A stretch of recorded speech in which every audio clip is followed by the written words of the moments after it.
I'm here with Whit Andrews, who is an old friend. We were reporters a long time ago at a publication called Internet World for 23 or maybe even more years. Whit has been with Gartner Group.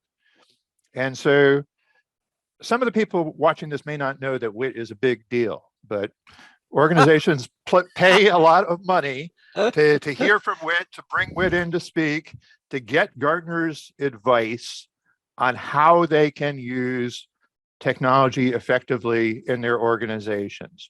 And over the past years, some of that has included how do you adapt to an environment in which you need to connect with people online through this little webcam. What are the obstacles that it puts in place? What are the opportunities that it opens up? What I want to help people think through is, what are the unique opportunities that I should seek to fulfill when I am delivering my leadership or demonstrating the value of content that I have virtually. So this has been really important to me as a member of Gartner's Insight team. Just this last week, I did a session with a state department, so a department in a United States government, and they said, "Do you want to come down?" It wasn't a choice, right? I didn't have that option. I could. My organization is currently limiting travel very substantially for many different reasons, and so I said, "Well, I can't be there, but I'm going to send you a form ahead of the call.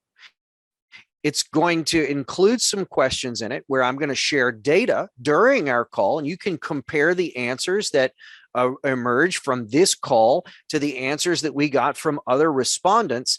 And we're going to do an online workshop while we go through this process, where I'm going to lead you through an effort to determine what use cases would be correct for a particular sophisticated kind of technology. And all of that is going to feel different because we're doing it virtually. So we're going to truly have a flattened hierarchy. No one is going to be sitting at the head of the table. We're going to be able to use electronic documentation in a way that we could not otherwise do. And then we're going to deliver results back to you, including insights into your fellows' perspectives that would have been much harder to accomplish in person. So I'm hoping that in this event, which I'm really looking forward to, that I'll be able to do the same kind of thing. So I'm looking forward to using an interactive model. I'm hopeful that we'll be able to do the best thing, which is to recognize that the smallest part of the meeting is the part of the meeting that's happening live in technology. There's part of the meeting that happens before, there's part of the meeting that's happening after. And I'm really looking forward to being part of this experience for exactly that reason.